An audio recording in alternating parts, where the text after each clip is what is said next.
Good morning, dear students. Good day to all of you. I hope that you are doing well in your academics and you have really listened and watched to our recorded learning presentations for lesson 1, 2, 3, and 4. And now let's proceed to our fifth lesson, which tackles the Eastern and Western perspectives of the self. So at the end of this recorded learning session, I'd like you to differentiate Eastern and Western philosophy, cultural values, and mindset. And of course, you're able to identify authentic self and relate this to the Filipino concept of the self. So, what is the difference between Eastern and Western perspectives of the self? So, the Western view tells that the Western society strives to find and prove the truth. Okay, they are finding and proving the truth. That's why they are more inclined in research. While in Eastern society accepts the truth as given and is more interested in finding balance. So kung ang Western ay continuous ang kanilang pag-search and prove for the truth, ang Eastern naman accepts what is really true, already true, okay?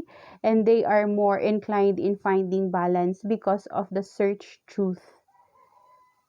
Another, the Westerners put more investment, energy, or stock in individual rights, while the Easterners put more stock, energy, or investment in social responsibility. So do not forget, Western is to individual rights, while Eastern is to social responsibility. The words individual and social really differentiate the two. And of course, let us see the wheel of life in Eastern and Western philosophy. When it comes to the East, there is what we call nirvana, which signifies the end of the eternal cycle of reincarnation. While in the West, everything must be accounted for within this lifetime, just like finance, work, achievement, learning, fun, health, environment, friends, and family. They are more into holistic growth, okay? While in the nirvana, they are more into innate growth. So let us differentiate the philosophies of the Eastern versus the Western. The Eastern philosophy was anchored from Buddhism, Confucianism, Hinduism, integral yoga, Islam, Taoism, and Zen. Remember that these are the primary religions before in the Eastern countries, okay? And they are still exercised right now, and they influence the modern religions or philosophies of the Eastern world. While in the Western, they anchored their philosophy into Christianity, rationality or reasoning, the scientific study, and of course the logical schools. So let us proceed. For their philosophy, main principles in the Eastern world, they are into cosmological unit, or they believe the effects of the universe into our present situation right now. Easterners believe that life is a journey towards eternal realities that are beyond the realities that surround us. Okay? Kung meron tayong reality na kinoconsider right now kung ano ang sitwasyon natin, meron pa daw higit sa reality na nararanasan natin ngayon, meron pa daw dyan beyond, okay? Well, from the Western view, feeling oneself as an element of the divine, life is a service to God, money, and business. Okay? So here are other main principles for their philosophy. For the Easterners, they have circular view of the universe based on the perception of eternal recurrence. So kung maalala niyo yung gulong ng palad, okay, na song, and of course, the life is likened to a wheel wherein a person could be on top the other day, then down on the next day. So, yan po yung view ng Easterners. And of course, when it comes to Western, they view life in a linear manner through the universe and life based on the Christian philosophy where everything has its beginning and an end. So, just don't forget that circular view is to Easterners while linear view is to Western. So, ang Western ay more on a continuum that everything has a beginning and an end. Let's proceed to the next. For Easterners, they believe in the inner world dependency, while to the Western, they are into outer world dependency. To the Eastern, self-liberation from the false me and finding the true me. Talagang ang Eastern more on the inner self, inside out kumbaga. Inner muna before external. Then for Western, self-dedication to the goal. Big dream, life vision, happiness, personal success are the examples of self-dedication manifestations. Next. When it comes to their philosophy regarding living principles, the Eastern virtue says that to be able, under all circumstances, to practice five things constitutes perfect virtue. We have discussed under the philosophical perspective of life that virtue is a consistent obedience on living what is true and believing what is the truth. Okay? These five things are gravity, generosity of soul, sincerity, earnestness, and of course, kindness, which were anchored on the thought of Confucius, the great philosopher of the Eastern countries. From the Western ethics naman, one can live magnificently in this world if one knows how to work and how to love.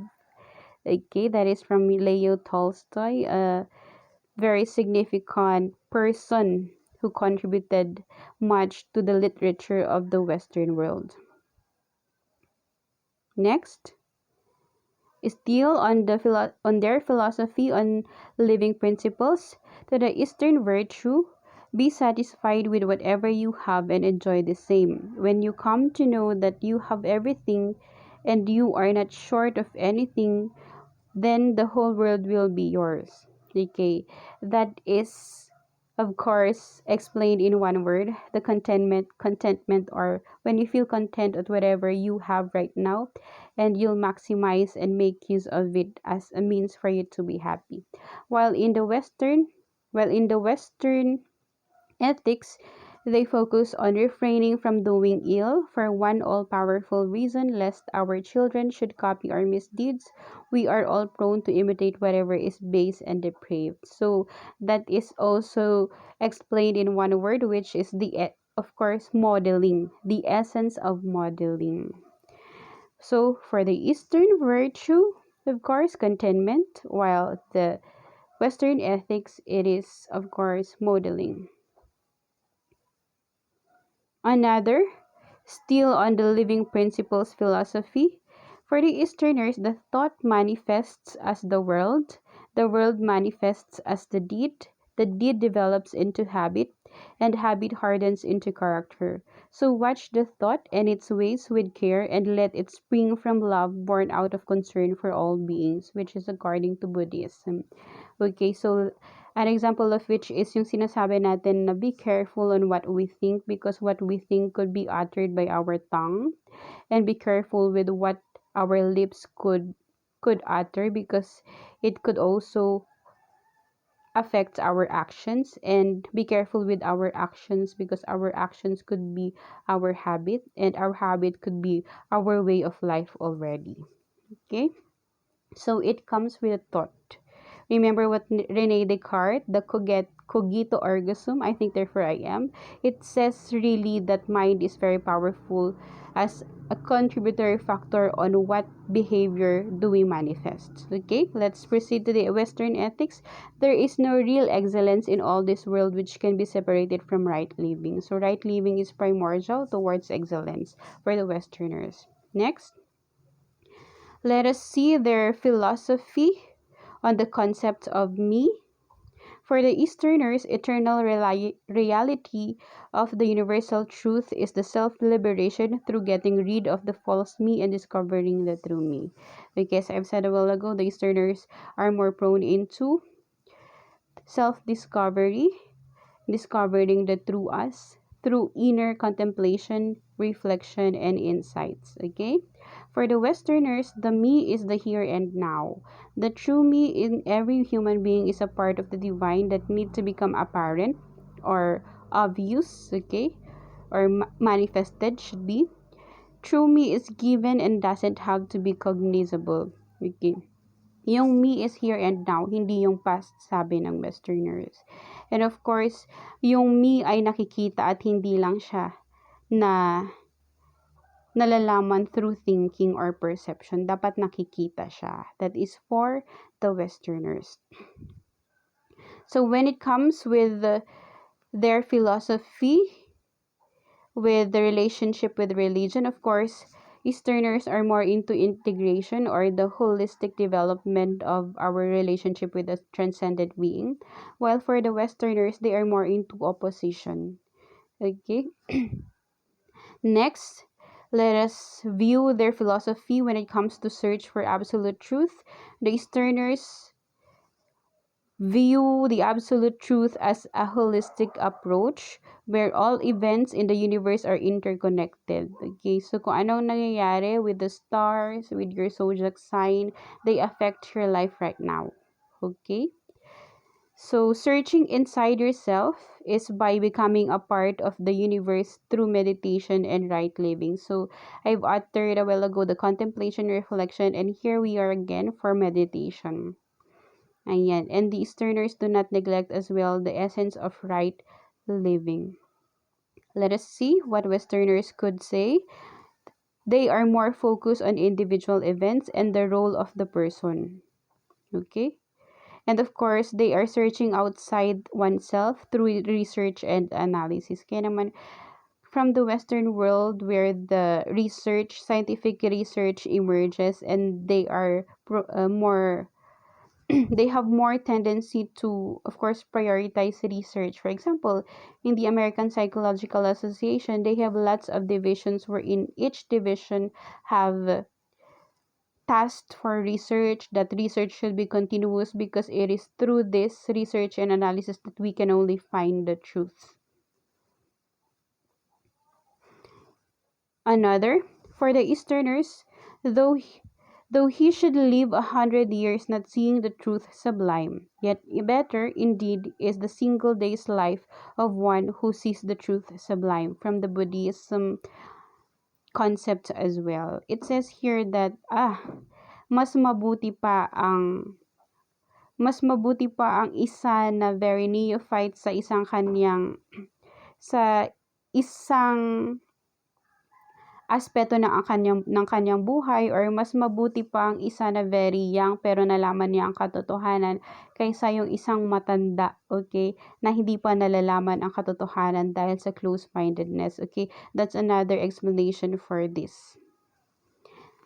And of course, for the Westerners, the truth that survives is simply the lie that is pleasant to believe. Okay, very no, but that is their contention for the Western countries, na yung truth daw na pinaniniwalaan natin ay yun na lang kasi yung lie na natitira, kaya yun yung pinapaniwalaan natin. Okay, that is their contention. You could also reflect on if you are amenable or not to that contention. Okay, so let's proceed to the search for truth and fundamental research. For the Easterners, the truth is given and it does not have to be proven. Okay, nandyan na eh. It does not have to be proven kasi nakita. The philosophic base for and culture of fundamental research is weaker. Okay, because Easterners are, of course, not gullible, but they really believe what is already there. Okay, what is the point of more research kung nandyan na, parang ganon. For the Western country naman, the truth needs to be proven. The philosophic base for and culture of fundamental research is stronger. Kaya nga, as I've said a while ago, they are more prone into research, analysis, and note, it is scientific. Okay, let's proceed to their philosophy when it comes to belief and values. The Easterners are the true key is inside. Innate na naman. The inner world of a human being and his or her ability to control and develop it is of the highest value. The way to the top is inside yourself through self-development. That's why what we call introspection or inner self-reflection is very important for the Easterners because it is through development that we could radiate or ripple positive energy to people around us or to the community around us. For the Westerners, the main values are success and achievement. These that can be achieved in many ways, but rarely through developing inner strength. The way to the top is through active outside intervention. That is why, kung mapapansin natin, the Westerners are more team player. Okay? They are more leaning, they are leaning more into teamwork and of course organizational development, and the Easterners are more into individual self-development before radiating to teams. Next, when it comes to their philosophy on implementation, the Easterners believe on the spiritual and missionary approach. That's why they really had to go to places and evangelize so that their philosophy will be implemented and of course shared to people around the Eastern countries. And for the Western, they are more into pragmatic and emotional approach. When we say pragmatic, it is more on a practical or realistic approach. Next, let us look into their philosophy when it comes to goals and key to success. For the Easterners, they are more spiritual because they live a virtuous life and adhere to performing their duties, which is based on Confucianism. While in the Western countries, they are more materialistic and they believe that the secret of success in life and subsequently of making money is to enjoy your work. If you do, nothing is hard work, no matter how many hours you put in it. Okay, so hard work, the self effort, the ability of a person is very primordial for them for as a way for success. Next is their philosophy on establishing control over their emotions. The Easterners are more into meditation. Kaya kung mapapansin natin, a good intervention for a very hot-tempered person is to undergo yoga because it's in yoga that they'll find balance and they'll find how to use their emotions, their body well. Ayan, para makontrol yung pagka-hot-tempered niya. Sa Western naman, through analysis. Okay, so they are more scientific, they are more academic, and the like. So let's proceed to the leadership philosophies of Eastern. They are more spiritual, walking behind people, and silence is golden. While in the Western countries, hands-on, walking ahead of people, speech is golden. Kaya naman yung mga books on organizational development, on leadership, they are authored by Western people. While dito naman sa Eastern they are more on viewing others on what they do. Ayan, they are more silent pero tinitingnan at ginaguide din naman nila yung mga ibang tao. Okay? Silence is golden, speech is golden. The Westerners are more outright, blunt, and of course very direct in what they should address to one person, while for Easterners kasi their leadership is more on silence, okay? Yung not necessarily na sasabihin pero they lead through action din. And of course, they do not blatantly, outrightly, and directly confront, okay, others because tayo nga 'di ba? Easterners are more into communal spirit, and of course, as a communal person, we do not want necessary conflict. Ayan. So let's proceed to the authentic self. I hope that the difference and similarities of the Western versus the Eastern views of self are clear. If you have questions, just comment on the comment box in our FB group once this presentation will be posted. So let's proceed again to the authentic self. What is this all about? This is your ultimate identity, revealed in space between your thoughts, and it is the ground for your true being. So just be yourself. Authentic means genuine or original. So this actually exists prior the formation of your personality, at which stage you are just pure being. Okay, let us see the Filipino concept of the self. Okay, the Filipinos reflect a collectivistic perspective as they tend to emphasize values and traits that promote interpersonal cooperation, reciprocity. You scratch my back, I'll scratch yours. Yun yung reciprocity. And social acceptance rather than individualistic values such as uniqueness and autonomy. Kung mapapansin natin, the Eastern view of self is the anchor of the Filipino concept of self. Okay?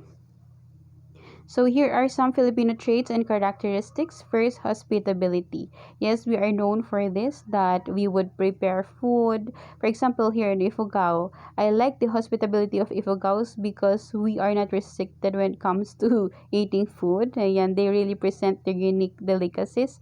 And of course, after eating and visiting house, they will give you awil. Okay, most especially the kabir or the hen, like that, so that you'll take good care of that awil para kung meron mang dumating din na visitor, ganun din ang gagawin mo. It's just like paying it forward. Next is the respectfulness. Yes, we have the mano po, especially for the lowlanders and in the southern Tagalog, and this is not limited to them. Highlanders could also have this, teach this to young generation. Okay, but despite the pandemic, we could also substitute mano po to the gesture of putting our right hand to our left chest, then bowing, because this is a gesture of greeting one another. Okay? As a substitute kasi, di ba, wala ngang touch dapat ngayong pandemic. So, pwede nating ituro yun, especially to the toddlers, so that as they grow up, alam na nila kung ano yung tama. Sabi nga, train up a child in a way he should go, and when he's old, he will not depart from it. Third, strong family ties and religious. Okay, I can also observe this here in Ifugao, that no matter how independent or kung meron ng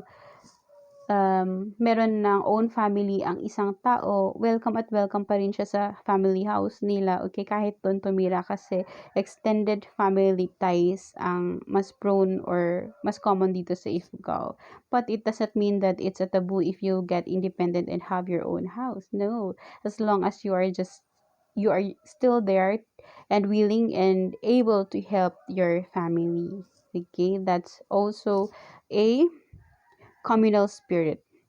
And of course, very religious. Dito ko po sa Ifugao na observe yung kahit maliliit lang na churches na ipapatayo per sitio or per sitio ang nakuhan ko talaga. There are a lot of outreaches. For example, for Sitak alone as a church, ang daming outreaches. Okay, dito sa Ifugao. So, families here are very religious. But mind you, religiosity doesn't mean your whole spirituality. If a person is religious, sana naman ay yung spiritual growth ay totoo, and of course, it is congruent with the real self. Okay? Not just the false self. So let us gear towards spirituality, because that is more into holistic growth and development of a person. Next is the generosity and helpfulness. Ayan, meron talaga sa Filipino characteristic ito. For example, ngayon na nagko-commute ako from Kiangan to Lamot for my work every day, meron yung mga times na wala yung shuttle ng Ifugao, so no service at all, and COVID nga, pandemic, mahirap ang sakayan, but then there are persons with private cars who offer their cars, okay, for me to sit, ayan, at mai-transport syempre from Kiangan to Lamot, and vice versa.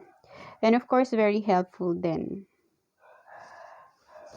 An example of which is the Batares, wherein if a neighbor builds a house during buhos, ayan, yung talagang gagawin na yung malawak-lawak na slab or yung bubusan yung poste ng semento, graba, and the like, meron tayong culture na Batares na tinatawag, wherein it is a unity.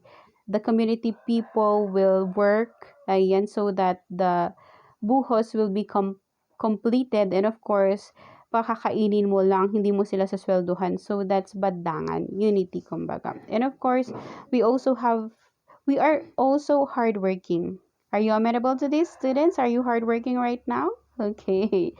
Remember that do work, but work for the glory of God.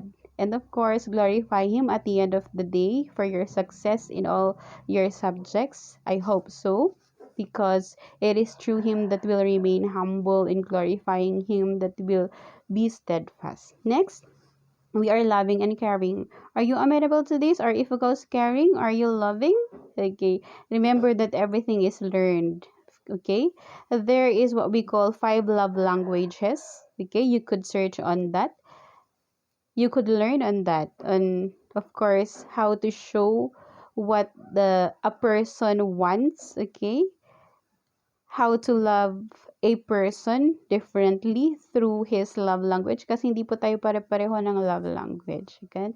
And of course, are you caring? If not, if Gaos or Highlanders are not showy, then it is time for us to also show it, kasi we never know na yun pala yung hinihintay ng mga minamahal natin ng ating mga kasamahan sa bahay. Okay? So, be hospitable, respectful, have the strong family tie, be religious, and of course, gear towards spiritual growth, be generous and helpful, be hardworking, and be loving and caring, and of course, all of this for the glory of God. And do not forget, this is the nugget of wisdom for this lesson. We are all different. Don't judge, understand instead. Okay? So, with the different perspectives on self, I hope that you have enjoyed the learning. It may sound philosophical or too psychological, but then these are the bases on how to understand ourselves. You may be in one continuum or in one side, and on the other side, but then try to decipher ano nga ba ang naging basihan ko para malaman ko kung ano yung tunay na sarili ko. Okay? It comes with true time for yourself, for contemplation, reflection, insight, introspection na sinasabi natin, na i-study din natin kung anong emotion natin, kung anong action, and of course, kung ano yung ating nararamdaman and iniisip din. So remember, that our true self, our genuine self, our authentic self must be floating, okay, over our false self.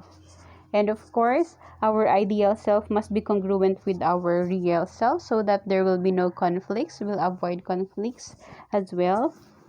And of course, let us consider that our culture has an effect on our self-identity right now. Let us also consider that the lives of our forefathers have an effect on our self-identity right now. Whatever is a negative practice, it is up to your choice, okay? It is through your choice on what to adopt or not, depending on the identity that you are establishing. And remember that your self-worth is not negative. Lean towards positivity, okay, because that would help you succeed. And remember, your character over your grades is more important in life. And I am praying that whatever lesson or whatever learning session that we have will be put into action. Do not forget that you'll always be part of a lesson or a learning session, especially if you put everything into action, especially those words or those concepts that struck you the most. Ayan, dahil hindi nyo makakalimutan ng isang konsepto kung ina-apply ninyo sa buhay ninyo. That's my advice to all of you. And of course, in everything we do, put God first. Let Him be your anchor so that you'll be able to have self-introspection successfully, that you'll understand really yourself without stepping on others, okay? Without trampling on others, without putting down others. Okay? So, do not forget to research on the song of Christina Aguilera, entitled Beautiful. Research on the poem Desiderata or the Desired Things. And of course, try to watch on YouTube the version of Maalala Mo Kaya on Desiderata. Okay, yung music video niya. So, maganda po iyon para maintindihan natin yung sarili natin. Okay, so God bless you.